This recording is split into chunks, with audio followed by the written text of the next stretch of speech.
time is here, let's gather round and travel in our minds so far and free to once upon a time, that's where things happen. Come along with me and see. Come on, everybody, gather round.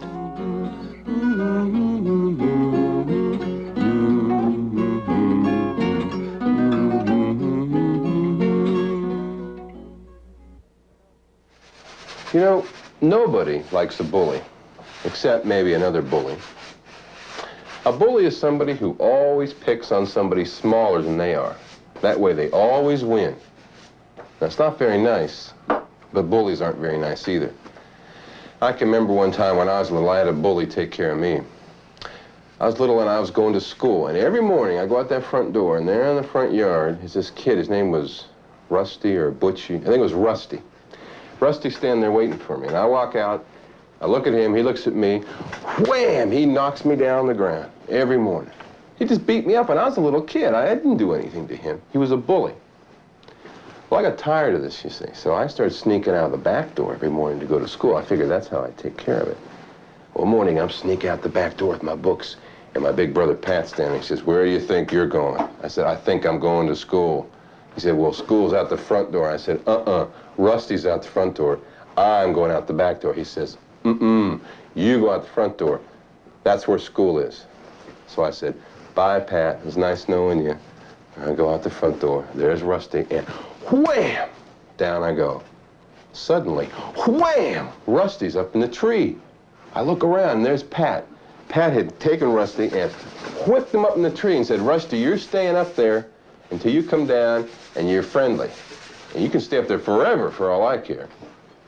Whew. Well, Rusty lasted about 5 minutes, and he finally apologized, and he climbed down the tree, and we shook hands, and, well, we were sort of friends after that.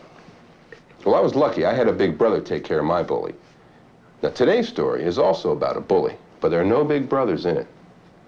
And you'd be surprised who finally takes care of the bully.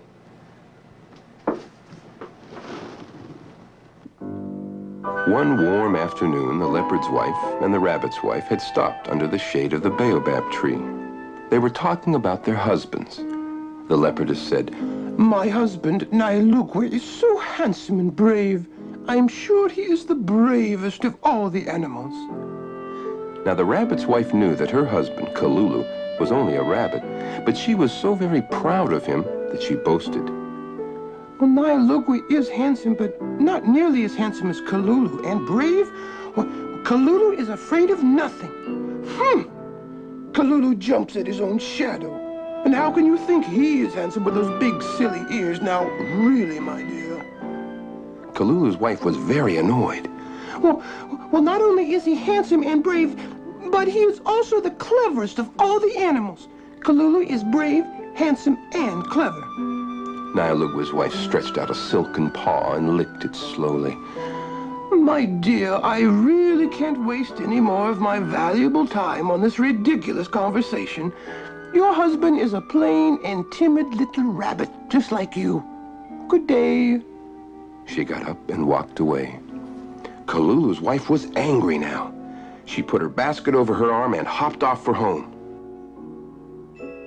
When she arrived home, Kalulu was having a pipe and taking it easy. She stood before him and looked at him. "Why are you looking at me like that?" asked Kalulu. "You are brave, handsome, and strong, aren't you?" "Well, if you say so." Well, Nailukwe's wife says that Nailukwe is the handsomest, the bravest, and the strongest." "Nailukwe the leopard may be handsome, but he certainly is not brave. He only picks on smaller animals." "Well, I would certainly like to prove that to his wife." "Well, we might just have to do that," said Kalulu, with a twinkle in his eye. He thought for a minute and puffed on his pipe. "Do we have any beeswax, dear?" Yes, I think so." "Let's see, I'll need some wax and some feathers and a pair of horns and, oh yes, my spear." While Kalulu went to get the wax, his wife went into the jungle to gather some bright red turaco feathers. She found a pair of horns just shed by the antelope. When she returned, Kalulu had put wax all over his brown fur. and together they began sticking the feathers here and there.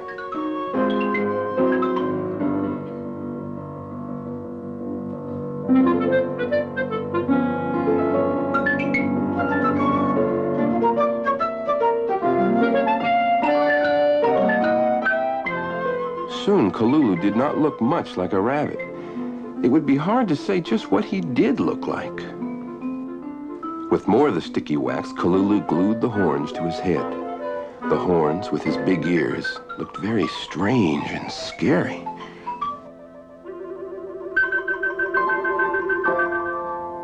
How do I look? You look very scary, but I think you need something more on your face. I know, you need war paint. She dashed out and returned with red and white clay. Hold still now, let me paint your face.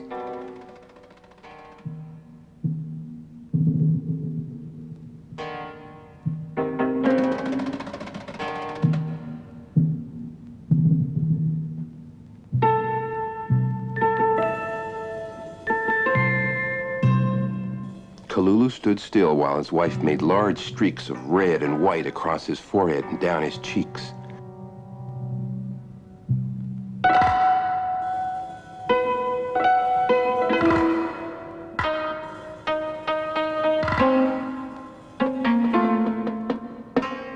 One large white stripe ran down his nose. It gave him even a more scary look.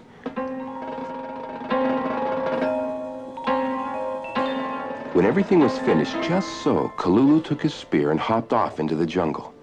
He knew where he would find the leopard, Nyalugwe. Not far from Nyalugwe's home, there was a deep, dark gully filled with rocks and boulders. Vines crept around everywhere, and thorn bushes grew from the cracks in the rocks.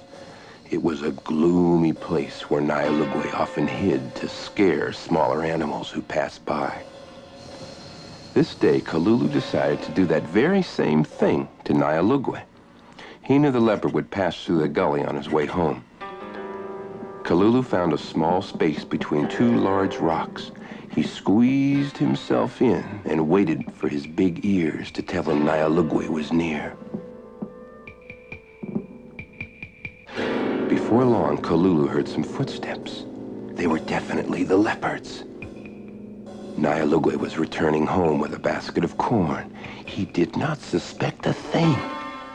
Down the gully he pranced, getting closer and closer to the two big rocks. Yip, yip, yip, yip, yip, yip, yip, yip, yip, yip. Kalulu sprang from the rocks into the path before Nyalugwe. He hopped sideways towards Nyalugwe. He rattled his spear and lowered his horns. He leaped straight up and landed with his nose touching the nose of the terrified leopard. He screamed and screamed. All Kalulu could see was a black and yellow streak which ran all the way up the gully. On the ground was the basket of corn Nyalugwe had been carrying. Well, where have you gone, brave Nyalugwe? Then Kalulu said to himself, I must go tell Elephant and Lion. They'll get a big laugh out of this. The next morning, Kalulu's wife went to see Nyalugwe's wife. The leopardess was very excited. Let me tell you, dear, what has happened. Be glad your little husband didn't go into that gully yesterday. There was this terrible monster there. Nyalugwe, of course, chased him right away. He said that the monster was this big and covered with horns and spikes and had 500 teeth. Oh? Said Kalulu's wife. Oh, yes. He snorted fire and he leaped at Nyalugwe, but brave Nyalugwe gave him one strike with his paw, and the monster turned and ran. Oh? Said Kalulu's wife. Yes, and just be glad that my brave husband had chased the thing away and made the gully safe once more for your little ones. There was no monster, said Kalulu's wife calmly. Only Kalulu dressed up like a monster. Here is the basket of corn your husband dropped when he ran away. What? Is this not Nyalugwe's basket? Oh, yes. Well, you mean Kalulu tricked my husband? I'm afraid so. Well, he will certainly tear Kalulu apart limb from limb when he finds out. He will deracinate him. He will tie his long ugly ears into knots. He will yank his whiskers. He'll pluck out his eyes. Kalulu's wife did not hear. She'd already left for home. When Nyalugwe's wife told him that the monster had been Kalulu the rabbit, he turned red. He growled, he circled, and he twitched his tail.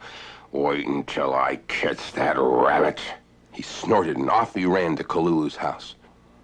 On the way, he was surprised to find Elephant leaning against a tree in the path. His trunk was bandaged, and there were bandages on his knees and his tail. "What happened to you, Elephant?" Oh, whatever you do, don't ever get into a fight with Kalulu. Oh, he nearly killed me. We had an argument about who was stronger. Then we got into a fight, and oh, look at me, I can hardly move. I tell you now, that rabbit is a terror. He knocked me this way and that way. I never had a chance. Oh? Nyalugwe couldn't believe his ears. He walked off looking very puzzled. Soon he was surprised again. Out of the bushes came a low, sad moan.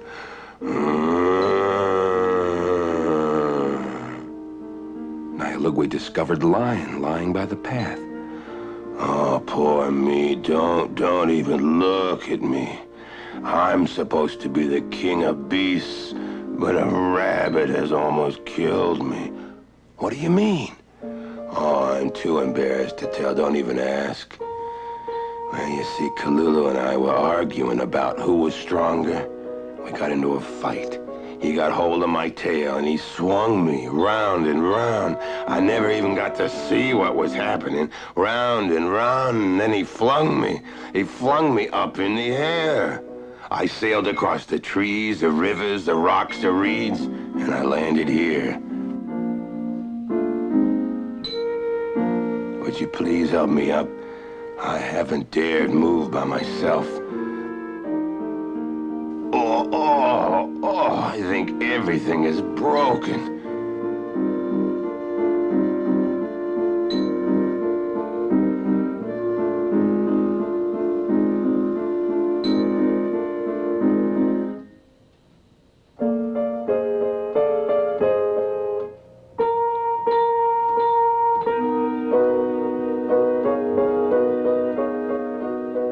Nyalugwe slowly helped the lion get to his feet. Oh, careful, Leopard, careful. Everything hurts. Even my fur aches. Oh, thanks. Oh, thanks. Listen, whatever you do, stay away from Kalulu. Now Nyalugwe was not only puzzled, he was frightened, very frightened. Then he saw Kalulu coming down the path. Hop, hop, hop, hop, hop. Kalulu was getting nearer. Nyalugwe leaped off the path and dashed through the trees. He did not want to be seen by Kalulu, the terrible rabbit.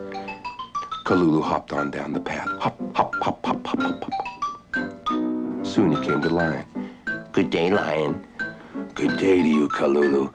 You should have been here when Nyalugwe came by. I did just as you asked, and I was marvelous. I moaned and I groaned, and I told Nyalugwe you flung me here to die. Oh, and you should have seen Elephant.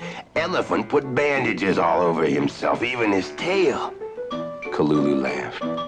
Thank you, Lion. That should help keep Leopard in his place for a while. And now I must be off to thank Elephant. He hopped off down the path. That rabbit, that rabbit, life is never dull when he is around.